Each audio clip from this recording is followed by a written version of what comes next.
आपण पाहत आहात प्रेस मीडिया न्यूज। सोलापूरच्या कामती खुर्द येथील आश्रमशाळेत कोट्यावधींच्या निधी गैरवापराचा आरोप, उच्चस्तरीय चौकशीची मागणी। सोलापूर जिल्ह्यातील मोहोळ तालुक्यातील कामती खुर्द येथील एका आश्रमशाळेत शासनाच्या कोट्यावधी रुपयांच्या निधीच्या गैरवापराचा गंभीर आरोप समोर आला आहे।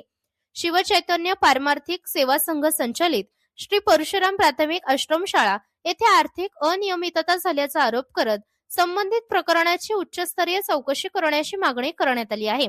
मिळालेल्या प्राथमिक माहितीनुसार संस्थेचे अध्यक्ष श्री महादेव शंकर वाळे यांचे पुत्र श्री अनिल महादेव वाळे हे कनिष्ठ लिपिक पदावर कार्यरत असताना सन 1998 पासून प्रत्यक्ष कामावर गैरहजर होते।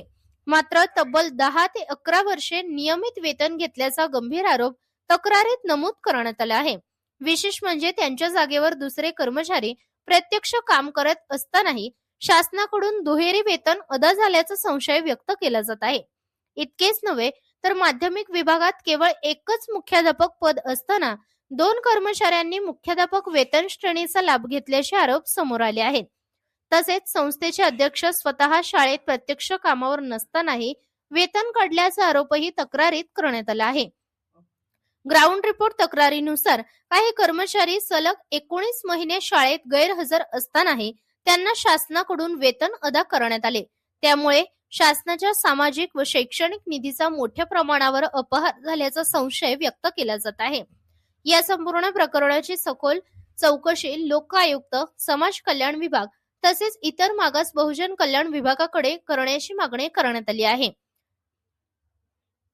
आंदोलनकर्ते किंवा तक्रारदार बाळासाहेब पारवे म्हणतात, जोपर्यंत दोषींवर कठोर कारवाई होत नाही आणि संबंधित अधिकाऱ्यांना निलंबित केले जात नाही तोपर्यंत पुणे विभागीय आयुक्त कार्यालयासमोर बेमुदत धरणे आंदोलन करण्यात येईल।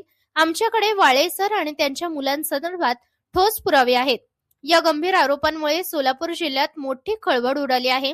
आता प्रशासन या प्रकरणाची दखल घेते का, चौकशी आदेश दिले जातात का आणि दोषींवर कारवाई होते का, याकडे संपूर्ण जिल्ह्याचे लक्ष लागले आहे।